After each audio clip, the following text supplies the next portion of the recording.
This is the second video for Project 4, Pushing Some Buttons. This is where we explain the software or the code.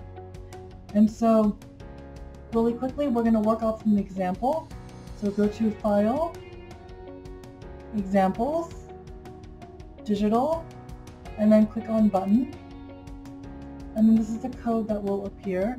And we're just going to do a quick check to make sure that our code matches the hardware that we've been working on.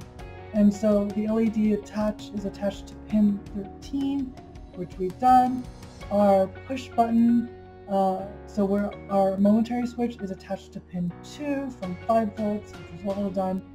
And then our 10,000 ohm resistor is attached to pin 2 from we're working off of our Blink project, so it's kind of the same pin ins and outs. And remember, just what this does is when we push our button here, the LED lights up.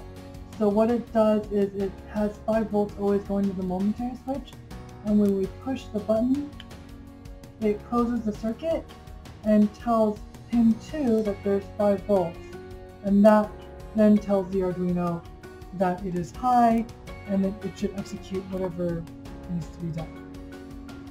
So we're going to go over the code. First we name our constants, so these don't change. They're constant, as you would imagine, throughout the build. And so our constants are button pin 2, so that's the pin attached to our button, line 2. And then our LED pin is line 13, or pin 13.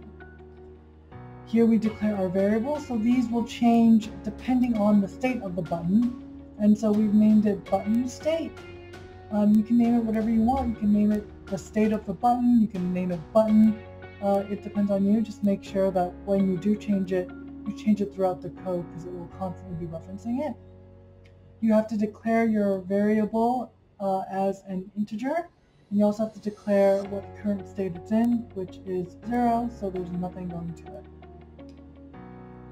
Setup, we are declaring what type of pins we have. So our pin mode is currently output, and then so this is the LED pin where it's sending voltage out, and then our button pin is receiving voltage in, so hence the input. And then so this is the loop, and this is what goes over and over and over, and it's constantly happening. So what we're doing is we're constantly reading our button pin, and then it'll send us either a 0 or a 1, a 0 when it is not pushed, a 1 when it is pushed, and then that will change our button state, which is a variable. And if it's a 0, it's a low. If it's a 1, it's a high. And then it goes into our if statement. So our if statement says if the button state is high, then we digitally write to our LED pin high. So then it turns it high. Or else, if it's off, then write low. And so this will repeat constantly checking the button state, and then it'll change whether we're sending voltage to the LED or if we're turning it off. And so now it's time for you guys to give it a try. Let us know if you guys have any questions.